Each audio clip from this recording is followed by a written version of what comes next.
सभी को नमस्ते। बीएससी पार्ट थर्ड में अपनी पुस्तक चल रही है ठोस अवस्था भौतिकी और इसका अध्याय है अर्धचालकों में चालन। इस अध्याय की अंतिम कक्षा में हमने हॉल गुणांक के बारे में पढ़ा था। आज हम हॉल गुणांक का प्रायोगिक मापन विषय टॉपिक जो है उसको पढ़ेंगे। तो इसके लिए हमारे पास एक चित्र है। इस चित्र में पदार्थ की एक लगभग 5 से 10 सेंटीमीटर लंबी और 2 से 3 मिलीमीटर चौड़ी पतली पट्टी है। इस पट्टी को क्षैतिज रखा गया है तथा इसको x दिशा में लंबाई के अनुदिश रखकर तीव्र विद्युत चुंबक के ध्रुव खंडों के बीच में रखते हैं। तो ध्रुव खंडों के बीच जो चुंबकीय क्षेत्र है वो Hz उत्पन्न हो जाता है और इस चुंबकन क्षेत्र की जो दिशा होती है वो पट्टी की लंबाई के लंबवत होती है जो Z दिशा में होती है। इस चुंबकन क्षेत्र को क्रॉस से दर्शाया गया है। ये जो क्रॉस से दिखाया गया है, X दिशा के अनुदिश पट्टी के दोनों सिरों C व D का जो संबंध है वो एक बैटरी मिलीमीटर और परिवर्ती प्रतिरोध व कुंजी से करके इसमें लंबाई के अनुदिश धारा बहाई जाती है।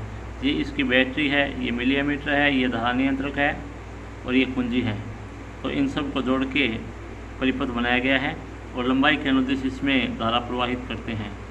तो पट्टी की मोटाई के अनुदिश अर्थात y दिशा में दो बिंदुओं के बीच हॉल विभवांतर उत्पन्न होता है। इस विभवांतर को नापने के लिए एक सुग्राही अंशांकित विभवमापी जोड़ देते हैं।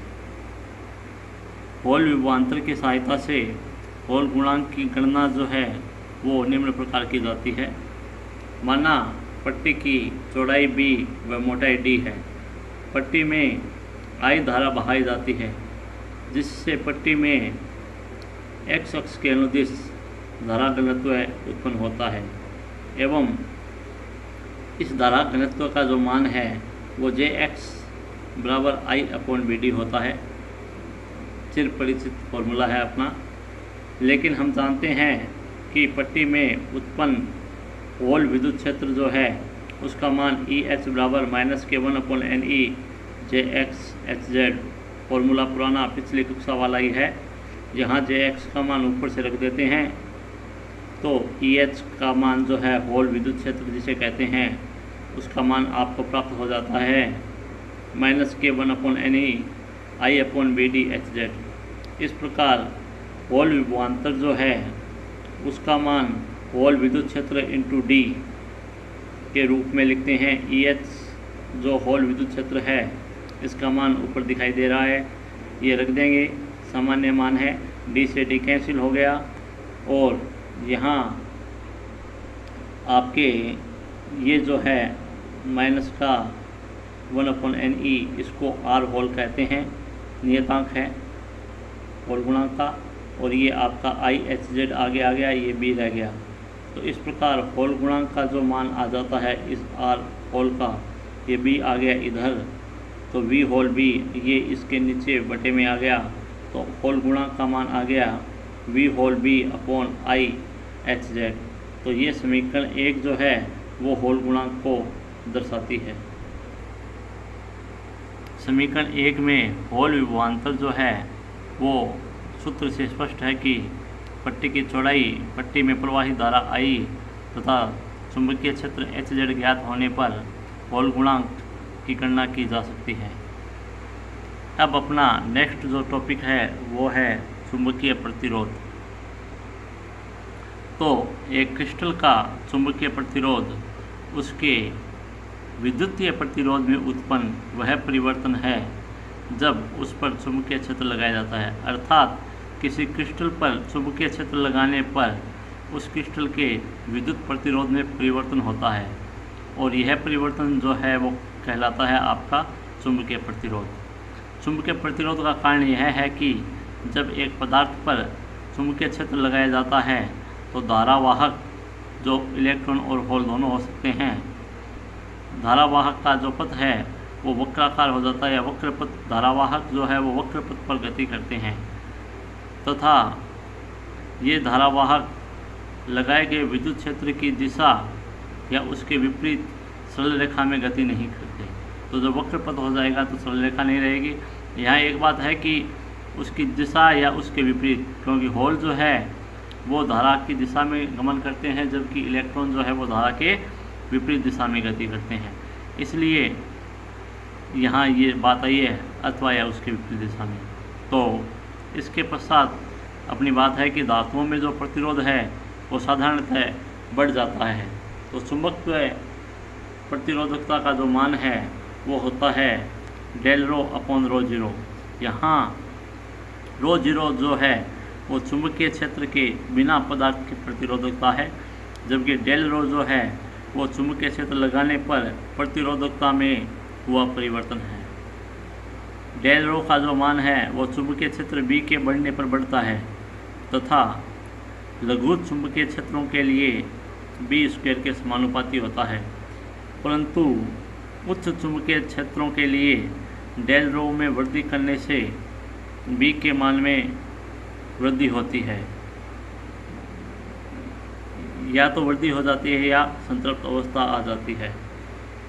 इस प्रकार यदि प्रयुक्त चुंबकीय क्षेत्र जो है वो विद्युत क्षेत्र के लंबवत हो तो चुंबकीय प्रतिरोधकता जो है वो निम्न सूत्र द्वारा दी जाती है, del rho upon rho zero बराबर alpha B upon rho zero की होल स्क्वायर बटा 1 plus gamma B upon rho की स्क्वायर। यहाँ एल्फा और गामा जो है वो नियतांक है। इस प्रकार लघु चुंबकीय क्षेत्रों के लिए चुंबकीय प्रतिरोधकता जो है वो बी स्क्वायर के अनुसार परिवर्तित होती है, जबकि चुंबकत्व प्रतिरोधकता का जो है वो विषम देशिकता भी दर्शाती है। तो यहाँ आपके ये दो इसके गुण हो गए। पहला जो गुण है वो है लघु चुंबकीय क्षेत्रों के लिए चुंबकत्व प्रतिरोधकता बी स्क्वायर के अनुसार परिवर्तित होती है, और दूसरा गुण है कि चुंबकत्व प्रतिरोधकता जो है वो विषम देशिकता का गुण भी दर्शाती है। नेक्स्ट अपना टॉपिक है नेज अर्धचालकों की विद्युत चालकता।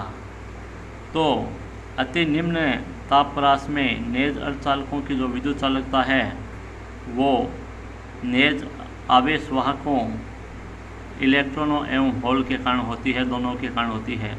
इस प्रकार की चालकता को प्राय नेज चालकता कहते हैं।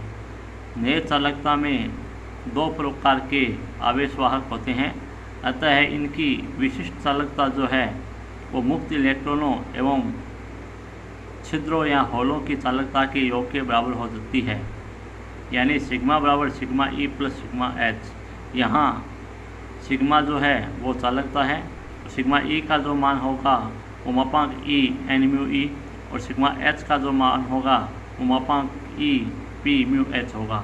यहाँ एन जो है वो मुक्त इलेक्ट्रॉनों का संकेंद्रण है, जबकि म्यू ई जो है वो मुक्त इलेक्ट्रॉनों की गतिशीलता है।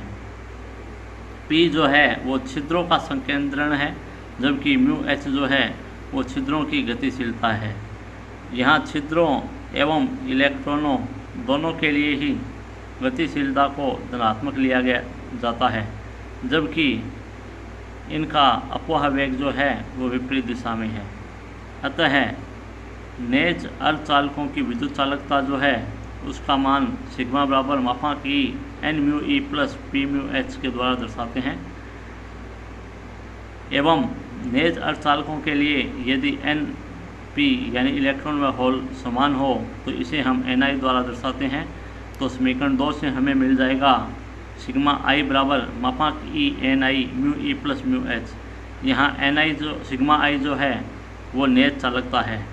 अब यहाँ समीकरण 3 में जो एन आई का मान है ये हमें पिछले प्रकरणों से प्राप्त हुआ है, अतः ये मान डायरेक्ट रख रहे हैं। ऊपर ये मान ऊपर कहीं नहीं है, पिछले टॉपिक्स में आया है, तो वहाँ से ये एन आई का मान जो है वो रख दिया, और एन आई का मान रखते ही हमें समीकरण 4 मिल गई। तो इसके पश्चात अपना समीकरण 4 जो है वो नेज अर्धचालकों की विद्युत चालकता को दर्शाती है। सिलिकॉन के लिए Eg यानी ऊर्जा अंतराल का मान होता है जर्मेनियम से ज़्यादा होता है। अतः कमरे के ताप पर जर्मेनियम की तुलना में सिलिकॉन में कम इलेक्ट्रॉन होल युग्म उत्पन्न होंगे। इलेक्ट्रॉन होल युग्म कह दो, इलेक्ट्रॉन क्वार्टर युग्म कह दो। अतः कमरे के ताप पर जर्मेनियम की तुलना में सिलिकॉन की जो चालकता होगी वो कम होगी। इसके लिए अब हमने एक चित्र दिखाया है। इस चित्र में बाह्य विद्युत क्षेत्र लगाने पर इलेक्ट्रॉन जो है वो ऋण प्रवाह है कि विपरीत दिशा, ऋण प्रवाह यानी सामान्य धारा प्रवाह की दिशा की विपरीत दिशा में गति कर रहे हैं, जबकि छिद्र जो है वो सामान्य धारा प्रवाह की दिशा में गति कर रहे हैं। तो जब एक बैटरी एक अर्धचालक के आर पार संबंधित करते हैं तो चित्रानुसार इलेक्ट्रॉन बैटरी के धनात्मक टर्मिनल की ओर बल अनुभव करते हैं, जबकि क्वार्टर जो है वो ऋण टर्मिनल की ओर बल अनुभव करते हैं। इससे इलेक्ट्रॉन एवं होल की यादृच्छिक गति जो है वो रूपांतरित हो जाती है। यादृच्छिक गति के ऊपर एक प्रभावी गति होती है जिसे अपवाह कहते हैं। यादृच्छिक गति विद्युत धारा में कोई योगदान नहीं करती है। अर्धचालकों में विद्युत धारा उसी दिशा में प्रवाहित होती है जिस दिशा में क्वार्टर गति करते हैं। इलेक्ट्रॉन ऋणात्मक आवेशित होने से ऋण धारा की दिशा भी इलेक्ट्रॉन की गति की दिशा के विपरीत प्राप्त होती है, या इलेक्ट्रॉनों की जो दिशा है वो ऋण धारा की दिशा के विपरीत रहेगी। यद्यपि दोनों प्रकार के आवेश वाहक विपरीत दिशा में गति करते हैं, लेकिन धारा की जो दिशा है वो एक ही होती है। इस प्रकार जब एक अर्धचालक में आवेश वाहकों का प्रवाह प्रयुक्त वोल्टता के कारण होता है तो परिणामी धारा को अपवाह धारा कहते हैं। एवं अर्धचालक में एक दूसरे प्रकार की धारा भी होती है जिसे विसरण धारा कहते हैं। विसरण धारा का प्रवाह है आवेश वाहकों के ग्रेडियंट अर्थात एक परास से दूसरे परास में आवेश संकेंद्रण के अंतर के कारण होता है। विसरण धारा भी इलेक्ट्रॉन एवं होल दोनों के कारण होती है। तो इस प्रकार अपना आज का जो मैटर है वो समाप्त होता है।